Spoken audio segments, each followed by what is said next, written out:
Welcome to the Great Awakening Ministry. I am Minister and Yogini Joanne Lee. And on this week's show, we have Douglas Hodgson. Douglas is a former lawyer and Dean and Professor of Law residing in Perth, Western Australia. He undertook postgraduate legal study at the University of London before embarking on a 35-year career in higher education in Canada, Australia, and New Zealand as a teacher, researcher, author, human rights advocate, and university administrator. His areas of expertise include international human rights and humanitarian law, civil law, and the law of causation. Professor Hodgson also served in various capacities with the Australian Research Council. He has authored and published 30 peer-reviewed law journal articles and 5 books.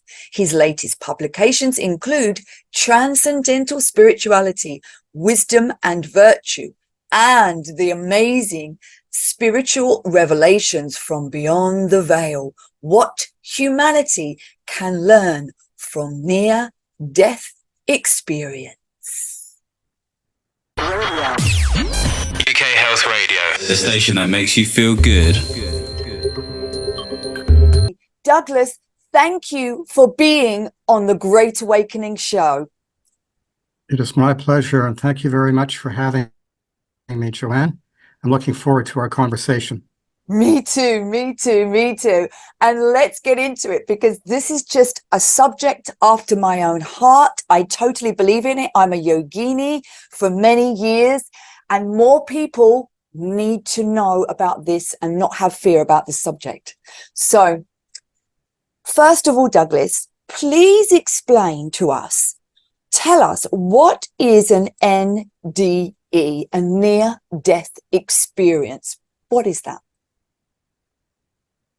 Well, I'd like to begin by quoting a French philosopher, Pierre Teilhard de Chardin. And he once observed that we are not human beings having a spiritual experience.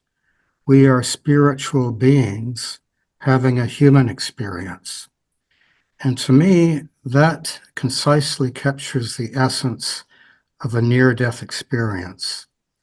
But the classic near-death experience is, of course, when someone is pronounced clinically dead.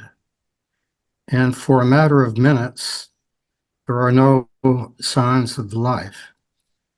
They report leaving their body and actually looking down at their body on the hospital table. And they are looking at their own body in a rather detached, neutral way, almost like a third-party observer.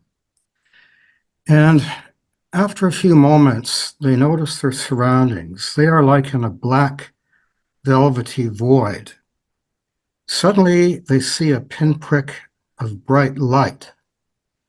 And slowly but inexorably, they are drawn towards it. And they pick up speed. It's almost like a magnet is pulling them down a tunnel of light. And eventually, they reach the horizon of light, which is what some of them refer to as the veil. So they come to a barrier. It could be a fence or an archway, a gate, a body of water, etc. And at the same time, they are greeted by beings of light. Some of them they know, they could be deceased relatives and friends. Some of them are beings of light they don't recognize. But they are told that they can't cross over the veil, because if they do, they cannot return to their earthly life. And they are told that they must return because they have their earthly mission to complete. However, they go back to their bodies most reluctantly, because they find themselves in a state of euphoria, utter bliss and peace, like they've never experienced before. But while they are there, they are imparted certain messages or revelations. And many of them were told that you must return to your earthly life and share what has been imparted to you, to humanity. And what I've done, Joanne, I'm very excited. I've collected over 500 written NDE accounts, and Amazing. I've summarized them concisely into this book. Yeah. Spiritual And revelations from beyond the veil. So this is just amazing. All these people, have gone to the other side and returned back. Please describe, about your book. Please describe that and the heavenly realms and the similar experiences, because in your 500 testimonials, have many of them had the same experience? well, they do vary, but essentially, I've cobbled together those messages that kept repeating themselves time and again. Now, they tended to express themselves in slightly different and nuanced ways, but the essence of their message I captured and crystallized, and I noticed that it was uniform, consistently uniform, Mm. and I thought, there's something to this. So Yes. I had to record it, and I broke my chapter down into relevant chapter headings and themes.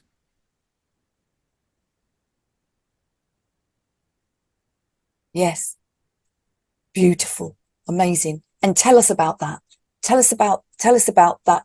The similar experience, because I know that a lot of people have done a lot of research on this. There was that movie, The Hereafter. Did you see that movie, The I've watched Hereafter?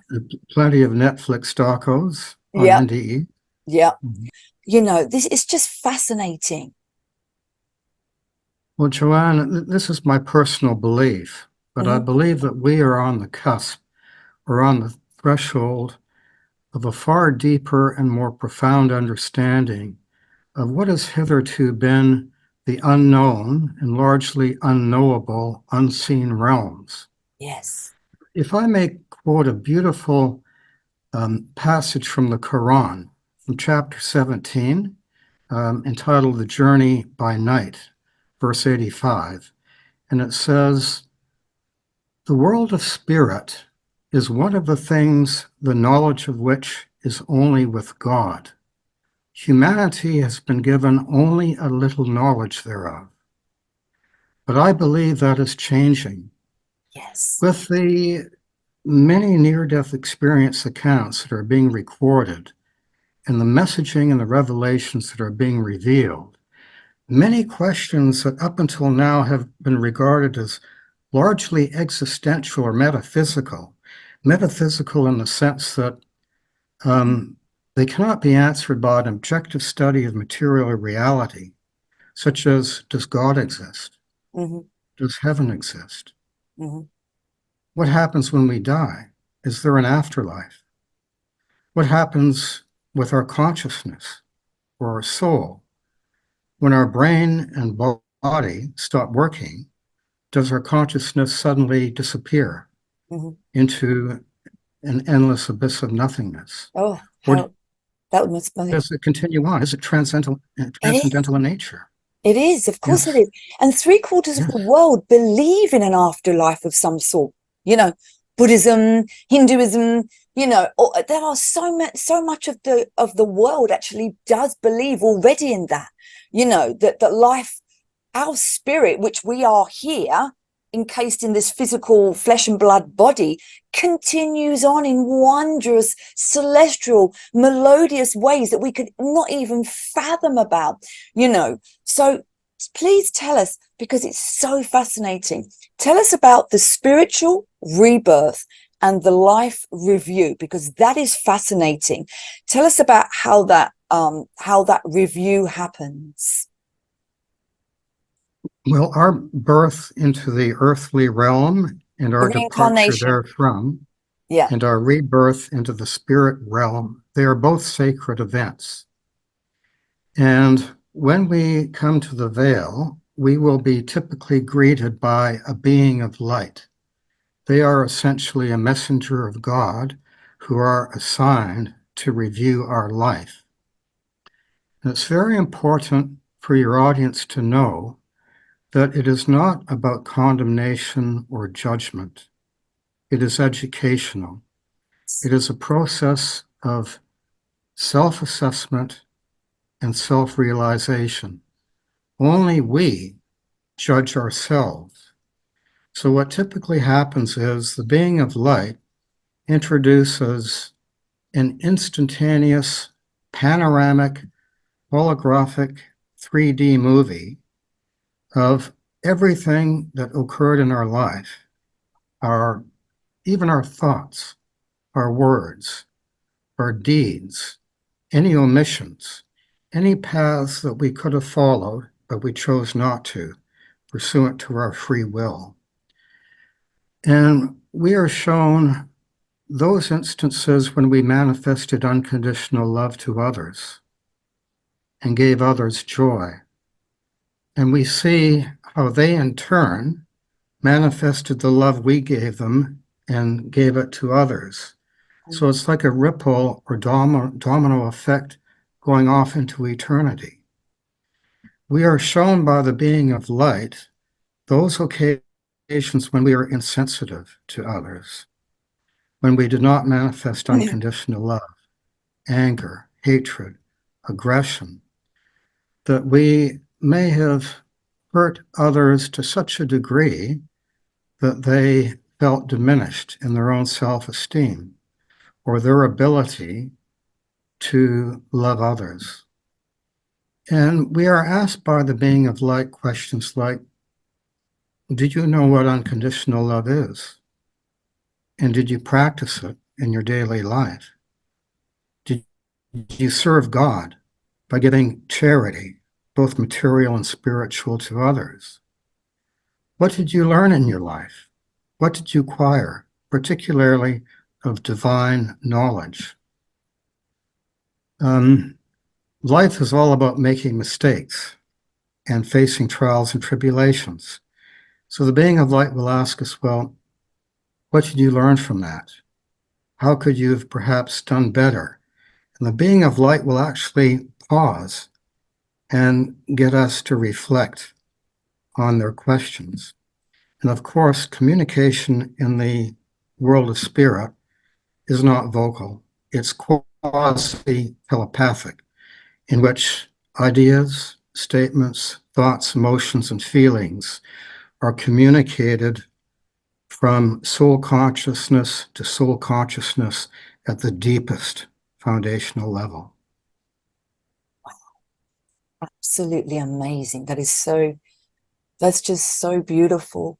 And because as a yogini, I believe in reincarnation and the afterlife.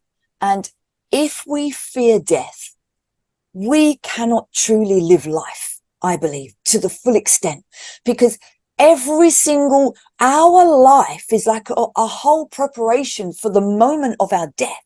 Because I think the moment of our death, and the yogis say this, the yogis can actually cause their death, their spirit to come out, and they are ready for their spiritual soul consciousness to leave the body. They can actually do that naturally, and they can cause the time of their own death. But for us, it's so important in that moment that we are passing over to do so in, have complete serenity, and to understand the process, and to understand that you are going on to another evolutionary level, a higher level of existence, and to do so in that happiness, because do you believe this? As we create here, the law of karma and cause and effect here in the 3D earthly world of duality, in the heavenly realms, it's so much quicker. So we can, if we believe, create a hell with our own minds, with our own, believe that we're going into that realm. Or if we have done the work on ourselves and we believe in God and we have done that, we understand about the inner divinity, we can create the heavenly realms for us to go into. And it's all about us, because we have that God, Goddess, divine soul consciousness within each one of us to manifest here on earth. So isn't that fascinating? And there, over there, is that true, what I'm saying? Can we manifest that? Is it instant in that world? You touched on many points, Joanne. Sorry. I'll try to deal with them seriatim. But the Srimad Bhagavad Gita says that at the moment of our death, we must release our soul consciousness to Om, focus solely on Om, and we will be absorbed into the light. Beautiful. Now, the many NDEers whose accounts I studied, they refer to reincarnation as a universal law, that we have all passed through thousands upon thousands of lifetimes. And the quality of life that we lead in the current lifetime will have an influence on the quality of our future lifetime. And as you said earlier, our earthly incarnation is a learning experience. We are here on earth to progress or evolve or elevate our soul consciousness. And another comment that I remember by an NDEer was that sometimes if we have unresolved tensions or conflicts or problems from a previous incarnation, they will manifest in future incarnations. The other point you made, if I may address it, is fear. And many of the NDEers say that fear is a very negative emotion. It prevents us, as you said quite rightly, from living our lives to the full, from experience joy and learning what we have to learn. And it also interferes with our ability to discern what our particular earthly lifetime mission is. It may be very modest by the standards of the world, but for the soul consciousness, it is of great significance. So fear is anathema. It's something to be avoided as negative energy. And all of the NDEers say without exception, they no longer fear death. In fact, death is a fallacious human construct. Yes, our physical body dies, but our soul consciousness is transcendental. And it goes on, as you said, to higher planes of existence. So the fear of death is gone. And in fact, some NDEers say they actually look forward to their physical death after having experienced the higher spiritual realms and then being forced by the being of light to come back to their earthly body. That is so beautiful, because that is our true home. Yes. You know, that is our true place. Is it not? Indeed. Is it not our true home? Joanne, you keep saying things that resonate with me in terms of my research. Many of the NDEers said that our true home is heaven and the higher spiritual realms. Our earthly life is our temporary home. Our physical body is our temporary refuge, or some call it a shell, shelter, or even a prison in which our soul consciousness is entrapped until it leaves the body, until the heavenly umbilical cord is severed, and we leave the body and proceed down the tunnel of light. Yes. So to the NDEers, the higher spiritual realms in heaven, they are our true home. And in fact, I've studied Taoism, and Taoism and the Tao Te Ching have a very similar expression. They say life is a venturing forth, but death is a returning home. That is so beautiful, because we come from the oneness with God, Goddess, right? In the heavenly spiritual realms. And then God puts that spark of the soul consciousness into the baby and we are born into this world of duality, light, dark, masculine, feminine, good, bad, all of this duality, for us to learn from the darkness and the light and to come together to have that balance, isn't it? That wholeness, you know. And I think that enlightenment, and when you have that enlightenment and you get it, we can be enlightened here in this body now instead of waiting until we die. Yeah, we can do that. And that means that we come off the samsara, the cycle of death, rebirth, to keep learning and living out the karma, and to keep you know, being the unresolved fulfillment and samskaras that keep on making us be reborn. You know, we do have that, that's what the NDEs, they see. We do have that capacity to go into the light and onto higher realms, or come back and fulfill that karma. Is that true? Yes, as one NDE has said, we have to keep coming back and being reincarnated over and over again until we get our lessons right, until we learn the lessons and get it right. If I can return to the Srimad Bhagavad Gita, I my love that reading book. of it. I love that book. That book should be read by all people. It's a manual for a beautiful, Absolutely. Yeah. Absolutely, Joanne. And if I understand it correctly, and I'm rather a novice learner in terms of Hinduism, but my understanding is that the highest state of consciousness for the Hindu religion is what is called Turiya. That is considered the highest elevated consciousness. And how do we reach Turiya? By realizing that in the earthly realm, separation and separateness are fallacies. In the heavenly realms, it's non-dualistic. Everything is a oneness. It's all interconnected. And as one of the NDEs said, when I left my body, I was no longer me. I left my earthly identity behind, and everything was one.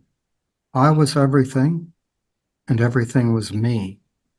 And I believe this NDE is referring to what the Hindus call Turiya, which is tantamount to enlightenment or self-realization, or being absorbed into the light and love of Om, or God. Absolutely beautiful, because that's what Om is. Om is the sound of God. Yeah, the all, you know, source, the supreme soul. Absolutely beautiful.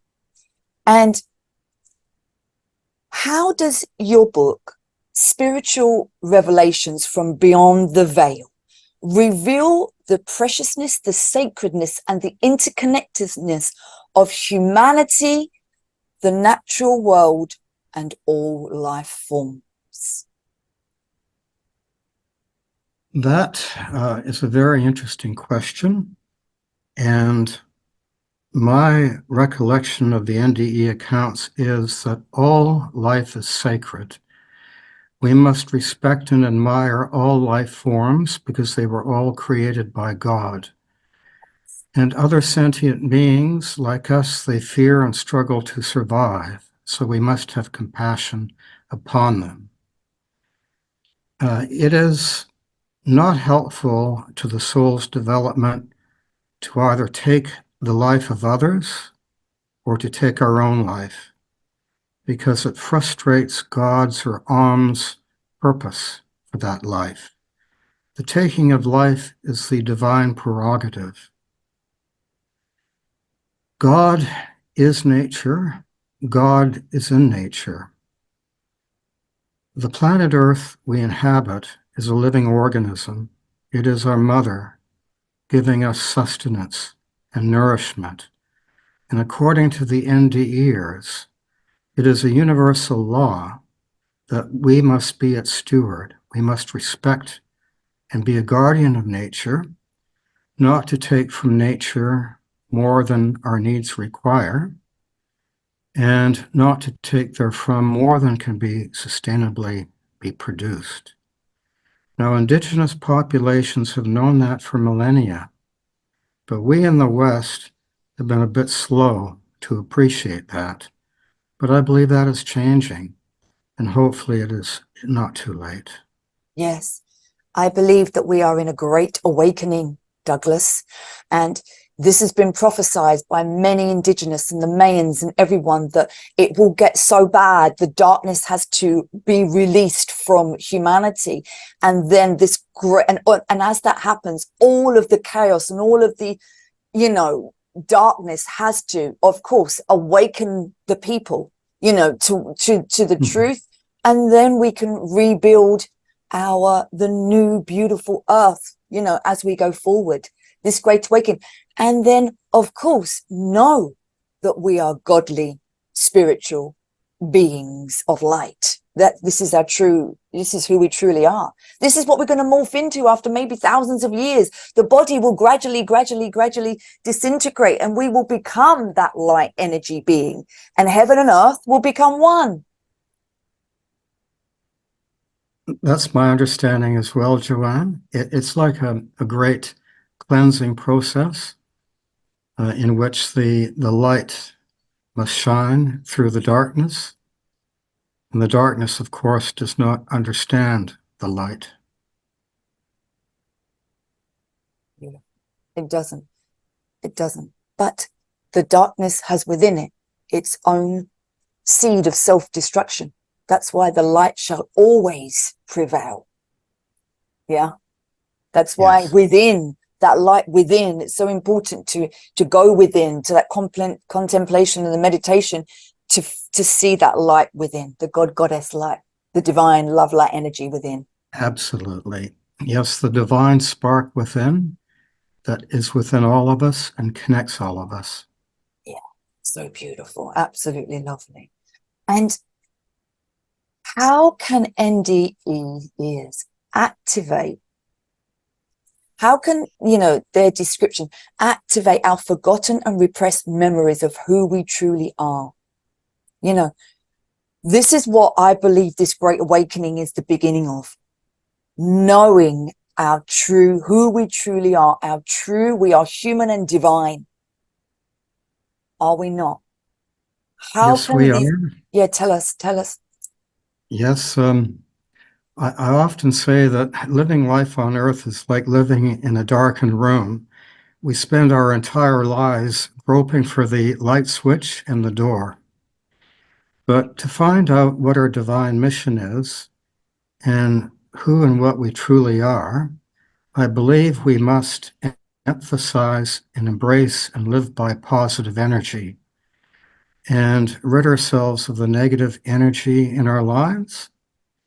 As one NDEer said, it's a universal law that everything is energy and vibrations.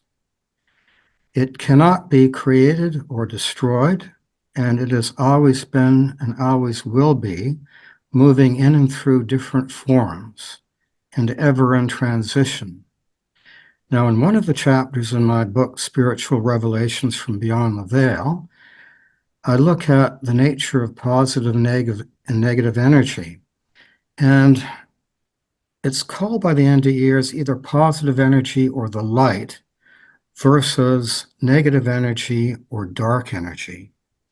Now, if you look at that through a religious paradigm, for example, Western religions like the Abrahamic religions, Judaism, Christianity, and Islam, they would regard that as the dichotomy between righteousness and good and evil. Or if you look at the Eastern religions, Buddhism, Hinduism, between enlightenment and wisdom and self-realization and ignorance. Or ego, ignorance and ego. Yeah. And ego. Yes. Yes, that's right. Yeah.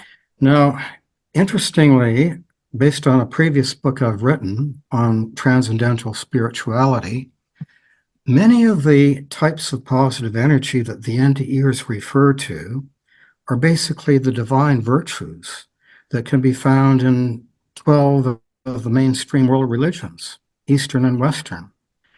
So unconditional love, compassion, charity and service to others, truthfulness, peacefulness and contentment, joy, thanksgiving and gratitude, patience and forgiveness. These are all positive types of energy or divine virtues that we must start tapping into and quit being distracted by the amusements and attachments of this world. And we must be careful to avoid negative energy, anger, aggression, fear, hatred, lying, stealing, greed, judging other people, criticizing them, doing violence to other sentient beings. So to answer your question, if we start tapping into the positive energy and turn our backs on the negative energy and trying out deep meditation slowly but inexorably, that recollection will come back to us, and we will realize who and what we truly are at the deepest core or essence of our soul consciousness. And we will better know what we are here for and what we must do for the remainder of our earthly lifetime. Douglas, that was so absolutely beautiful and deep, so profound. Thank you for that. Absolutely lovely. Really, really, really true. And it's so true. It's so true. And what are some of the compelling answers your book reveals to dispel the earthly delusions that impede our soul's journey? Because you can say the 3D, they call in Hinduism, we call it Maya, the illusion, the delusion. I call it matrix. You can call it the matrix if you want, you know, in our awareness now. And it is that false institution, that false world that is not really truly ours, that has been made, you know, to give us them temptations, to bring us out of true self, into the ego, into the wanting and needing and having. So yes, your book, tell us a couple of the revelations that dispel these earthly delusions. Very good question, Joanne. The NDEers have identified a number of areas in that respect. The first one is that they caution against the fallacious nature of some of our social, cultural, and belief systems, especially if they are rather dogmatic. And some of the NDEers say that that can be positively harmful. The beings of light caution that the pursuit of dogmatic beliefs is not really helpful to the soul's progressive evolutionary development. Fear is a big concern here. Some people fear life on earth. Some people fear change in their life. Some people fear death. But these are all illusions. We are here to enjoy life and to live life to the full. We have to accept change. Every living being grows and changes from moment to moment. We are never the same. So we have to embrace and accept change and go with the flow. Some of the NDEers really made the remarkable observation that even what we consider to be a sound concept like time and space, they say that in the world of spirit, time is not sequential or linear. It's not like one event following after another. It's all, That is another fallacious, earthly, human construct. yes, It's hard for us to get our minds around it, but in the world of spirit, there is only the eternal now, yes, the present now. However, the eternal now simultaneously includes everything that has ever happened in the past and everything that ever will happen in the future. it's the akashic quantum spiritual world is all the same thing, is it not? And it's the multi-dimensional universe, because everything has already been created. Everything we can ever believe and know is already there in the multi-dimensional realms. We just bring it in with our thought and our feeling down into form, into physicality. Yes, it happens simultaneously in the world of spirit. So I remember one NDE saying that the being of light knew that his hobby was a fascination with New York City in the 1940s.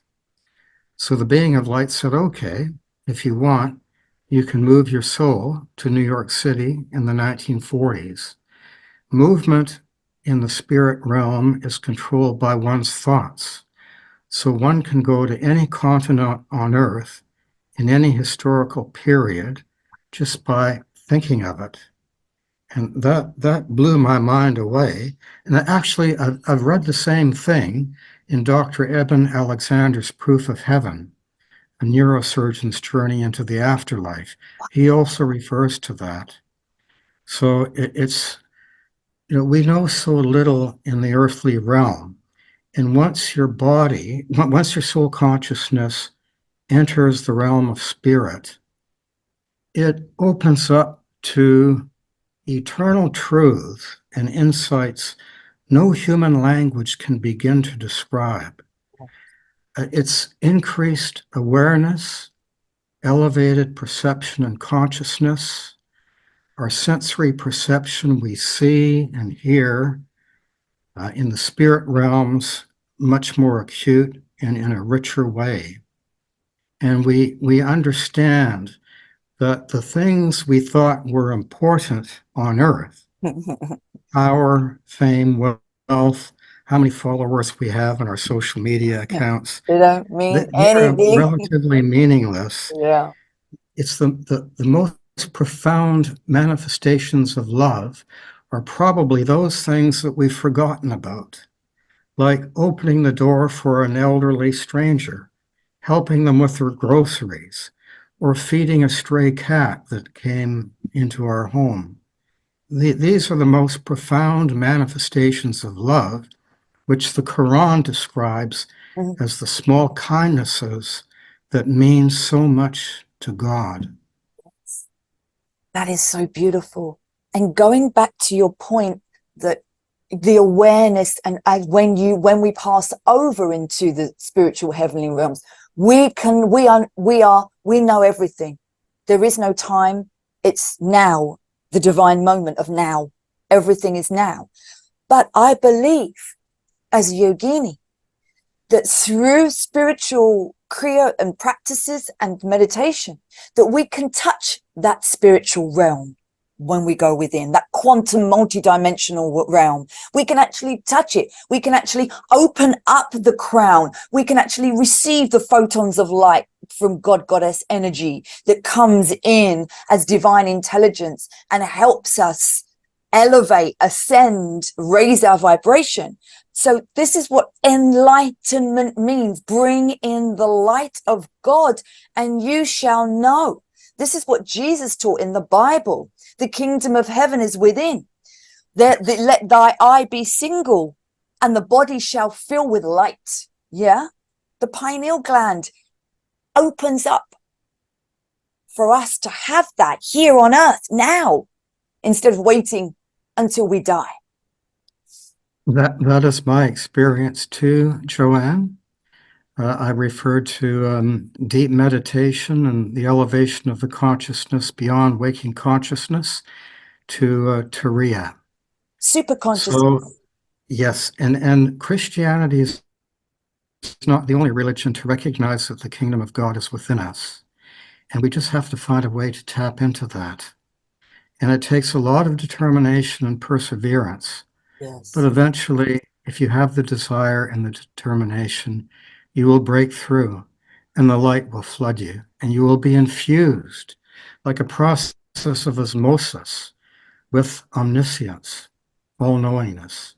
So you're quite right. I agree with you. We don't have to have an out-of-body experience or a near-death experience to achieve that. Absolutely beautiful. And That's just beautiful. What you say about the 3D, the Maya, the man-made constructs, you know, quite a few. I respect all religions, but they have been man-made in the respect that the word of God was at once many years ago, but now they've been taken over, and man has added and made it, and, you know, made them, created them in the likeness of man, not in the likeness of the true God within.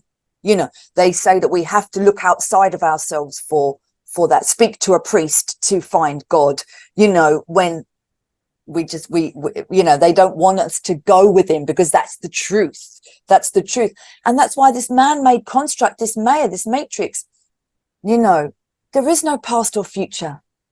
There is only now. You know, there is only, and now is the most beautiful, incredible place to be, because you are creating your new future from this new moment, from this new word, from this new feeling, from this new thought. That's why that's so powerful, because you can change your destiny now in this moment. You can begin anew now in this moment, can't you? Well, we all have free will, Joanne, and we can choose to follow certain pathways. It is up to us. And whatever we choose, God respects and honors our decision, but we will eventually be held accountable for our choices at the soul level in the context of the life review. The life review, yeah. Yes. Well, the NDE stress that there is no need to fear death, that our soul consciousness survives our physical death, and a beautiful afterlife awaits us. And I'd like to share with you some interesting insights that are contained in my potpourri chapter. Very interesting. Our soul consciousness in the world of spirit assumes a humanoid form. If we die very elderly, say at 90 or 95, and we are frail, disease-ridden, in the world of spirit, eventually we will look as we appeared in our best moments, in our 20s or 30s. Conversely, if we died as an infant, or even if the fetus was aborted, the soul consciousness in the world of spirit continues to mature until it reaches its 20s, until it appears in the best moment. In the case of catastrophic accidents, motor vehicle accidents, or airplane disasters, prior to the moment of impact, our soul consciousnesses are peeled away from our bodies, and we are cocooned in God's love.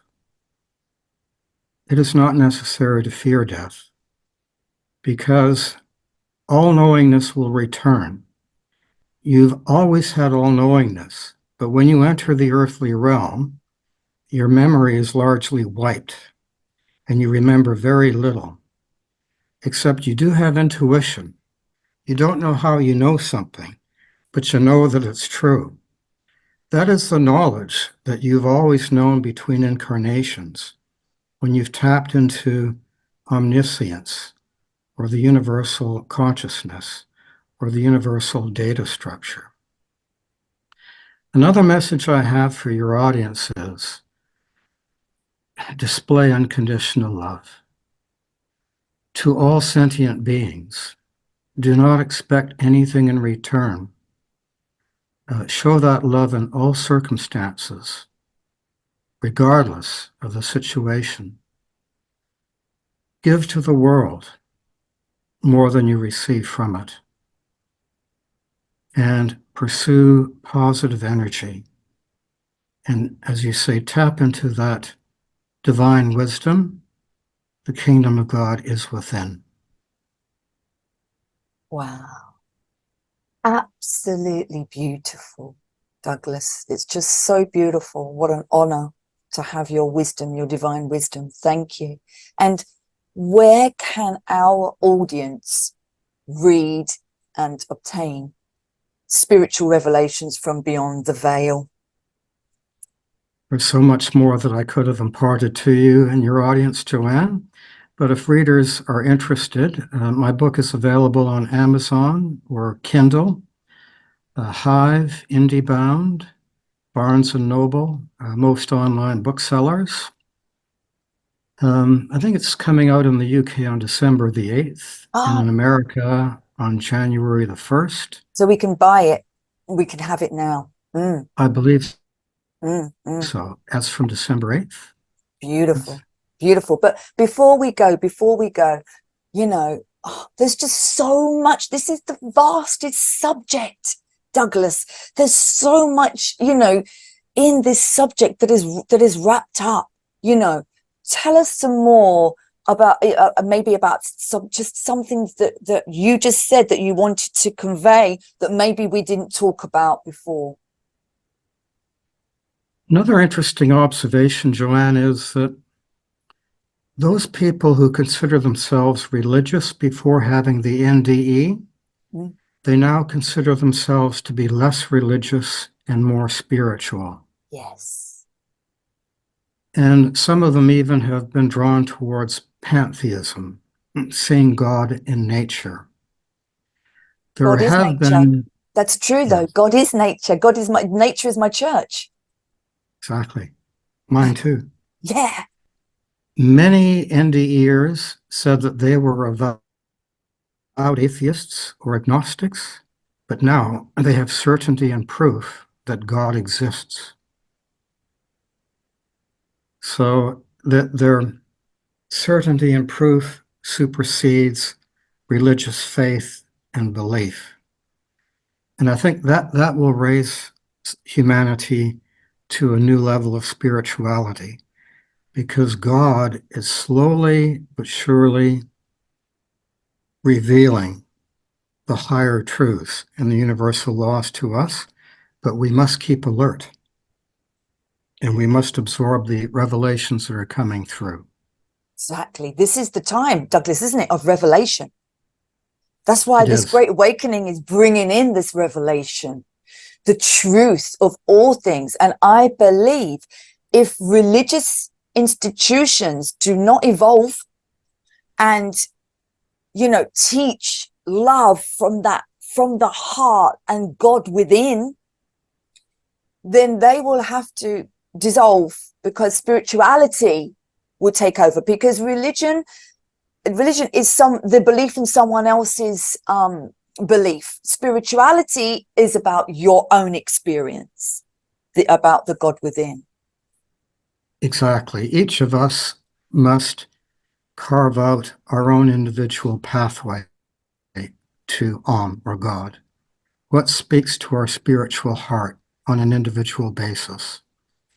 Now, there's a great deal of synchronicity between the NDE messaging and revelations that appear in spiritual revelations from beyond the veil and sacred scripture. I would like to tell you and your audience that my next book, coming out in August of next year, is The Near-Death Experience and Sacred Scripture, the Parallel Messaging. So I've studied the Holy Scriptures of 12 Western and Eastern religions, some of them not so well known. And I've crystallized or identified 36 divine virtues that, if we live by them and internalize them on a daily basis, the world will be a much greater place. And there is a remarkable and striking similarity between the revelations in Scripture and the NDE revelations. But having said that, the NDE revelations contained in my book go far beyond what I was able to discover in the Holy Scriptures. For example, descriptions of heaven and the higher spiritual realms. So it is a truly exciting and momentous time that we live in. And I think we're all fortunate to be living in these times and to be part of them. And I believe that our evolution is quickening. It's like a quickening as well. And the light that turns on in us, you know, turns on in others. That's what this whole awakening is doing, you know, igniting the light. So eventually it will all come to be. Absolutely beautiful. Thank you so much for writing this book and for doing all of your research, Douglas. It was my pleasure, Joanne. I had great fun doing it. I'm in a stage of semi-retirement in my life, and I've turned my head towards religious and / spiritual matters, and it's been quite a journey, and I've only just begun. Yes, that's what it is. It's the evolution of our soul that goes on forever. It never ever finishes. Because when It's an people say, oh, eternal I've learned process. this, and you know, I've learned, no, it will go on and on and on, you know, through the death process and through evolution. Is just never ending, isn't it? That's true. Mm. Countless incarnations, but we have to progress and evolve and elevate our soul consciousness. And there are so many light workers in the world today who are trying to show us the way, yourself included. Many thanks to you and your program. Thank you very much. And Douglas, I just want to say thank you so much for your divine wisdom and insights, and, you know, explaining everything in such beautiful words to take that fear of death away, you know. So really, thank you so much for being on the Great Awakening show. It's been my absolute pleasure, Joanne. Om Shanti Shanti Shanti Hare Krishna. Lovely, thank you. Thank you. Douglas, you are amazing. Douglas, that was just fantastic, honestly.